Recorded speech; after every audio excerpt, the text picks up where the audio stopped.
Hello guys, welcome, വണക്കം. എന്തായിരുന്നാലും ഈ പാപത്തിൽ എനിക്ക് പങ്കില്ല എന്ന് പറയുന്ന പോലെ ഈ വ്ളോഗർ ജുനൈദ് അദ്ദേഹം അപകടത്തിൽ മരണപ്പെട്ടൊരു വാർത്ത ഇപ്പം ഭയങ്കരമായിട്ട് പ്രചരിക്കപ്പെടുന്നു. സത്യം പറഞ്ഞാൽ നമുക്ക് അയാളെ അറിയത്തില്ല. അയാൾ കുറേ അധികം പാട്ടുകൾ, അയാളുടെ ഡാൻസ് ഒക്കെ നമ്മൾ കണ്ടിട്ടുണ്ട്, ചിരിച്ചിട്ടുണ്ട്. അതെല്ലാം കഴിഞ്ഞ കാര്യം. അതുപോലെ തന്നെ അയാൾ ലാസ്റ്റ് ഒരു കേസിലകപ്പെടുന്നുണ്ട്. ആ കേസിലകപ്പെട്ടതിന് ശേഷം അതിനകത്ത് അദ്ദേഹത്തിനെ ഭയങ്കരമായിട്ട് സോഷ്യൽ മീഡിയക്കകത്ത് മൊത്തത്തിലിട്ട് അറ്റാക്ക് ചെയ്യുന്നുണ്ടായിരുന്നു. ബട്ട് ഞാൻ ആ ഒരു കാര്യത്തിനെക്കുറിച്ചൊന്നും ഞാൻ വീഡിയോ ചെയ്തിട്ട് കൂടിയില്ല. ഞാൻ ഒരിടത്തും അതിനെക്കുറിച്ചൊന്നും ഞാൻ സംസാരിച്ചിട്ടുമില്ല. കാരണം ഞാൻ സംസാരിച്ചിട്ടില്ല. ഞാൻ ചെയ്തിട്ടില്ല. പക്ഷേ കഴിഞ്ഞ ദിവസം അദ്ദേഹം വ്ളോഗർ ജുനൈദ് വാഹനാപകടത്തിൽ മരിച്ചു. മഞ്ചേരി തൃക്കലങ്ങോട് മരത്താണിയിൽ ബൈക്ക് മറിഞ്ഞാണ് അപകടം എന്നുള്ളൊരു വാർത്ത കേട്ടപ്പോൾ ഞാൻ പറഞ്ഞല്ലോ, കണ്ടു ചിരിച്ചൊരാളാണെങ്കിൽ പോലും എനിക്ക് പെട്ടെന്നൊരു നോവാണോ മനസ്സിനകത്ത് തോന്നിയത്. അതിന് വാചാലമായി ആ സെൻറ്റിമെൻറ്റ്സിന് ഇമോഷൻസിനെ ഒന്നും ഞാനിവിടെ വലിയ കണ്ണീരായിട്ട് കാണിക്കാൻ വേദന.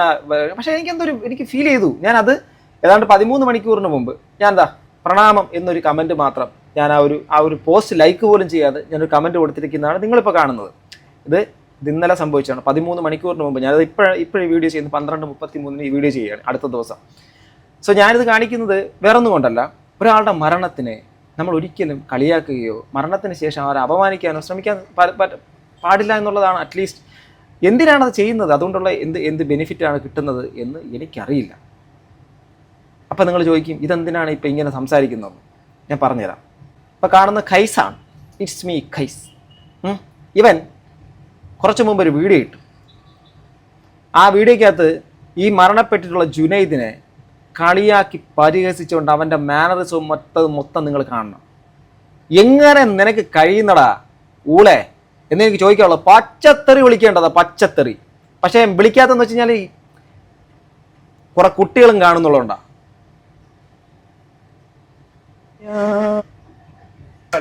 വരാം ഞാൻ നിനക്കായൊരിക്കൽ നീയുള്ള ലോകങ്ങളിൽ.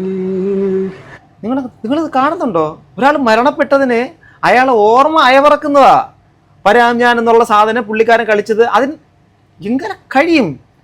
നമുക്കൊരു മറ്റൊരാൾ മരണപ്പെട്ടു പോയി, അയാൾ ചിലപ്പോൾ വലിയ ക്രിമിനൽ ആയിരിക്കാം, കുറ്റവാളിയായിരിക്കും, എന്തു ആയിക്കൊണ്ട് പോട്ടെ, ഏത് വ്യക്തി ആയിക്കോട്ടെ, ആ വ്യക്തിയെ നമ്മൾ ആ സമയത്ത് പരിഹസിച്ചുകൊണ്ട് മരിച്ചത്. നമുക്കിപ്പം സാമൂഹികമായിട്ടുള്ള വിപത്തുണ്ടാക്കുന്നൊരു മനുഷ്യനാണെങ്കിലും ഓക്കെ, അല്ലെങ്കിൽ അത്രത്തോളം സമൂഹത്തിന് കൊടും പാതകം ചെയ്തിട്ടുള്ള ക്രിമിനൽ ആണെങ്കിലും ഓക്കെ, അല്ലെങ്കിൽ വലിയൊരു സൈക്കോപാത്ത്, കുറേ ആൾക്കാരെ കൊന്നിട്ടുള്ളവർ മരണപ്പെട്ടിട്ടുണ്ടെങ്കിൽ ഓക്കെ, അതുപോലുള്ള ഒരാളാണോ? അതുപോലെ മഹാപാപം ചെയ്തൊരു വല്ല വ്യക്തികളാണോ ഈ സമയത്ത് ഇങ്ങനെ കളിയാക്കിക്കൊണ്ട് ചിരിക്കാൻ നിനക്ക് പറ്റുന്നല്ലോ? ഇതെങ്ങാടാ കഴിയുന്നത്? നീ ഒരു മനുഷ്യനാണോ?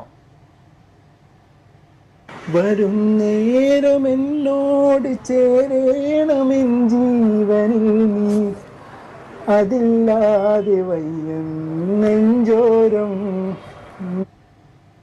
നിങ്ങളത് കാണുന്നുണ്ട്. ഇതിനകത്ത് ഇമോഷൻസ് ഒക്കെ ഉള്ള മനുഷ്യരാണ് നമ്മൾ, ഇമോഷണൽ ബീയിങ്സ് ആണ് നമ്മൾ. അങ്ങനെ നമുക്ക് എല്ലാ ഇമോഷൻസും വൈകാരികമായിട്ടുള്ള അതിവൈകാരികമായിട്ടുള്ള ഒക്കെ ഉണ്ടാകും. പക്ഷെ നമുക്കൊരു പ്രശ്നമുണ്ട്. മറ്റുള്ള ജീവികളും മൃഗങ്ങളുമായിട്ട് നമ്മൾ ആകെപ്പാടെ വ്യത്യാസം വിവേചന ബുദ്ധിയാണ്. എന്ത് കാര്യം എങ്ങനെ പെരുമാറണം എന്നുള്ളൊരു കാര്യത്തിന് വിവേകത്തോടുകൂടി തിരഞ്ഞെടുക്കാനും അത് പ്രകടിപ്പിക്കാനും വൈകാരികമായിട്ടുള്ള കാര്യങ്ങളെ എങ്ങനെയൊക്കെ അത് പുറത്ത് സമ്മിശ്രമായിട്ടാണോ അല്ലെങ്കിൽ ഒറ്റയ്ക്കായിട്ടാണോ അത് പുറപ്പെടുവിക്കാനുള്ള കഴിവുള്ള ഒരു ജീവി ആയതുകൊണ്ടാണ് സവിശേഷ ജീവി എന്ന് നമ്മളെ പറയുന്നത്. ആ ഒരു വിശേഷ ബുദ്ധി നമുക്കുണ്ട്. ആ വിശേഷ ബുദ്ധി കാണിക്കേണ്ടത് ഇങ്ങനെയൊക്കെയുള്ള സ്ഥലത്താണ്. നമ്മൾ ആരും മരണ വീട്ടിൽ പോയിട്ട് നമ്മൾ അവിടെ പോയിട്ട് കിടന്ന് പൊട്ടിച്ചിരിക്കാറില്ല. കല്യാണ വീട്ടിൽ പോയിട്ട് ഭയങ്കരമായിട്ട് ആർത്ത് കരയാറില്ല. അവിടെ ശോകഗാനങ്ങൾ ഇതുണ്ടല്ലോ, മരണത്തിനുള്ള പാട്ടിടാറില്ല. അതൊക്കെ ബേസിക് ആയിട്ടുള്ളൊരു കാര്യമാണ്.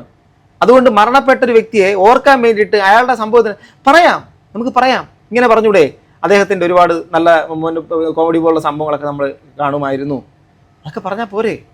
കൈസേ, നിനക്ക് കൂടുതൽ റീച്ച് ഉണ്ടാക്കാൻ വേണ്ടിയിട്ടാണോ ഒരാളുടെ മരണത്തിന് ഇങ്ങനെ കളിയാക്കുന്നത്?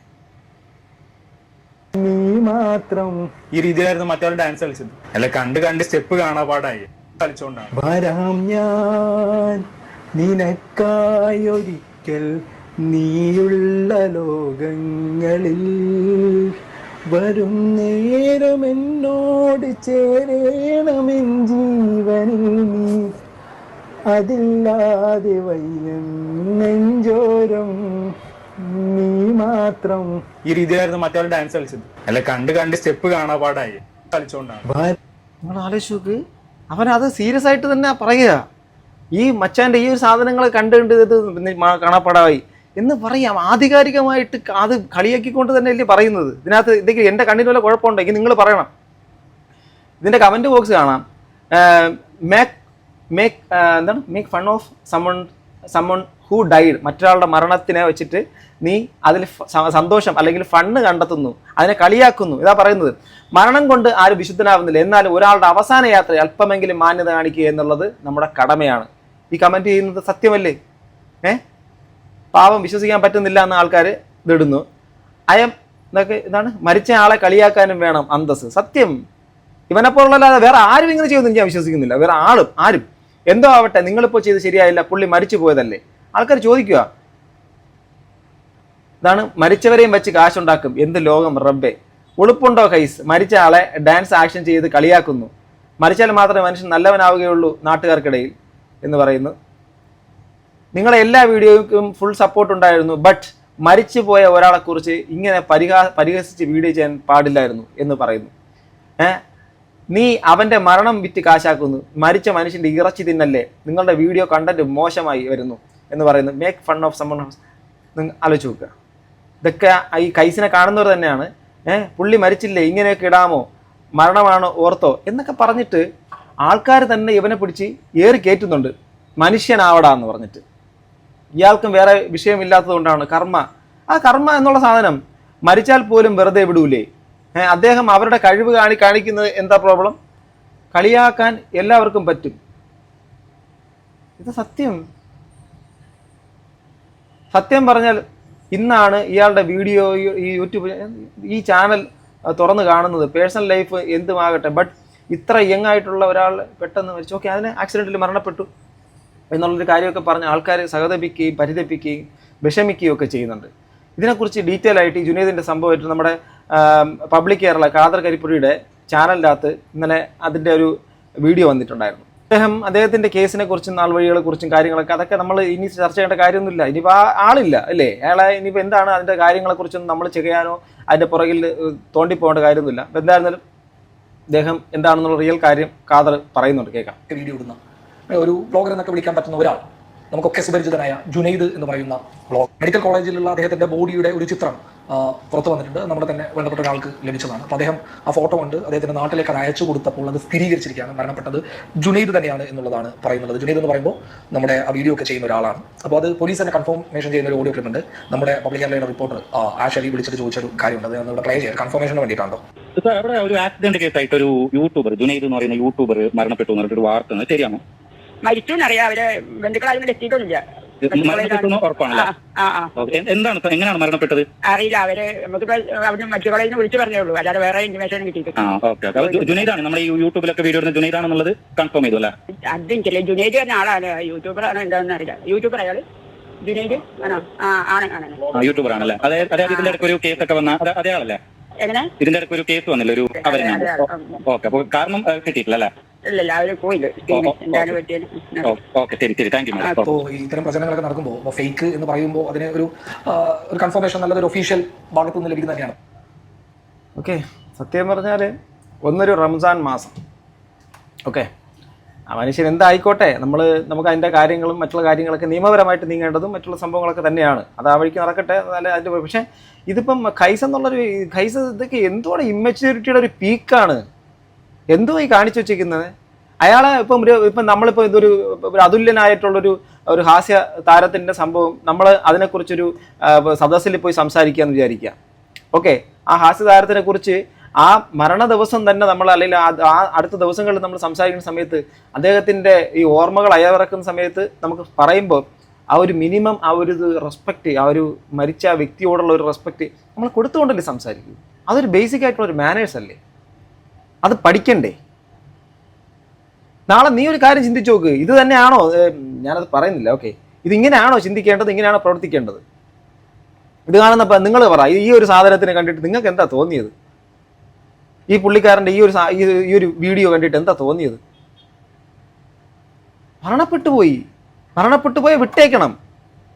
ഇന്ന് ഞാൻ ഇവിടെ നിങ്ങളുടെ മുമ്പിലേക്ക് ഇന്ന് കോരം പ്രസംഗിച്ചുകൊണ്ട് വർത്തമാനം പറഞ്ഞുകൊണ്ടിരിക്കുന്നു. ഞാൻ നാളെ ഉണ്ടാവും എന്നുള്ള കാര്യത്തിനെ കുറിച്ച് എനിക്ക് തന്നെ ഉറപ്പില്ല. നമ്മളുണ്ടാകുമോ? ഇവിടെ സുനാമി വന്നു, വെള്ളപ്പൊക്കം വന്നു, ഇവിടെ പ്രകൃതിക്ഷോഭങ്ങൾ വന്നു, പലതും സംഭവിച്ചു. ഇതെല്ലാം സമയത്ത് അടുത്ത ദിവസം ഉണ്ടാവുമെന്ന് വിചാരിച്ച പല ആൾക്കാരും മരണപ്പെട്ടു പോയത്. നമ്മൾ വാഹനം ഓടിക്കുന്നവരാണ്, നമ്മൾ യാത്ര ചെയ്യുന്നവരാണ്, നമ്മൾ ഫ്ലൈറ്റിൽ സഞ്ചരിക്കുന്നവരാണ്. എല്ലാ സ്ഥലങ്ങളിലും അപകടം പതിയിരിക്കുന്നുണ്ട്. മരണം എപ്പോഴും നമ്മുടെ കൂടെ നടക്കുന്ന നിഴലാണ്. അത് എപ്പോഴും വേണോ നമ്മളെ കൊണ്ടുപോകാം. ആ സാഹചര്യം നിങ്ങളുടെ എൻ്റെ ഈ ജീവികളായിട്ടുള്ള എല്ലാ ആൾക്കാരുടെ മുമ്പിലുണ്ട്. ആ ജീവൻ എന്ന് വേണോ അറ്റുപോയേക്കാം. അറ്റുപോയതിന് ശേഷം നമ്മൾ കൊടുക്കേണ്ടത് അയാൾ അവസാനിച്ചു, അയാൾ അല്ലെങ്കിൽ ആ സ്ത്രീ ആരും ആയിക്കോട്ടെ, എക്സ് ഓർ വൈ അവസാനിച്ചു, അവിടെ കഴിഞ്ഞില്ലേ. ആ വ്യക്തിയെ നമുക്ക് പിന്നെ എന്ത് ചെയ്യാൻ പറ്റും, എന്ത് പറയാൻ പറ്റും? അയാളുണ്ടോ അവിടെ? പരിഹസിച്ചുകൊണ്ട്, അതിനെ കളിയാക്കിക്കൊണ്ട്, അതിനകത്ത് നിന്ന് വീണ്ടും ആൾക്കാർ എൻ്റർടൈൻ ചെയ്യുന്നതാണ് അവിടെ. ഇതാണോ എൻ്റർടൈൻമെൻറ്റ്? റിയാക്ഷൻ കൊടുത്ത് ഇങ്ങനെയൊക്കെ കാണിച്ചത് എൻജോയ്, ഇങ്ങനെ ആൾ മരിച്ചുപോയി എന്ന് പറയുന്നതാണോ താങ്കൾ കാണിക്കുന്ന ആ ഒരു ഇത്? മിനിമം ഇത് കാണിക്കടേ, മിനിമം. നീ ഇപ്പോൾ ഒരു വിവാഹം കഴിച്ച് നീ ഒരു സെറ്റപ്പായിട്ടൊക്കെ വരികയല്ലേ, നന്നായിട്ട് ജീവിക്കുമല്ലേ, നല്ല രീതിയിൽ നിൻ്റെ കുടുംബം നന്നായിട്ട് പോട്ടെ. നിന്നെ ആരും ഇങ്ങനെ ഇതും കളിയാക്കുന്ന ഒരു സാഹചര്യം ഉണ്ടാവാതിരിക്കട്ടെ. ഇന്ന് ഞാൻ ഈ കൈസ് എന്ന് പറഞ്ഞ വ്യക്തിയെ ഞാൻ വിമർശിക്കുന്നുണ്ടെങ്കിൽ ആ വിമർശനം സത്യം പറഞ്ഞാൽ കൈസ് എന്നുള്ള വ്യക്തിയുടെ ആ ഒരു കോണ്ടന്റിനോട് മാത്രമാണ്. അല്ല, നിന്നോട് വേറെ വ്യക്തിപരമായിട്ടുള്ള കാര്യങ്ങൾ പലതും ഉണ്ട്, പല സാഹചര്യങ്ങളിലുണ്ട്. അതെല്ലാം ഇവിടെ ഞാൻ പറയുന്നില്ല. ഓക്കെ, അതൊക്കെ പോട്ടെ, അതൊക്കെ പോട്ടെ എന്നല്ല, അത് എന്തെങ്കിലും നമ്മൾ കാണുന്ന സമയത്ത് സംസാരിക്കേണ്ട കാര്യങ്ങളാണ്. അല്ലാതെ ഈ ചാനലിൽ കൂടെ വന്നിരുന്ന പ്ലാ പ്ലാ പ്ലാ പറയേണ്ട സംഭവങ്ങളൊന്നുമല്ല. അത് നേരിട്ടെന്തെങ്കിലും നമ്മൾ കാണുമ്പോൾ സംസാരിക്കേണ്ടതാണ്. അതല്ലാതെ ഇവിടെ സംസാരിക്കേണ്ട കാര്യമേ ഇല്ല. മേലാൽ ഇങ്ങനെയൊന്നും ഉണ്ടാക്കാൻ നിൽക്കാതെ അത് വെച്ച് തിന്നുന്ന പൈസയൊന്നും ശരീരത്തിൽ പറ്റത്തുമില്ല.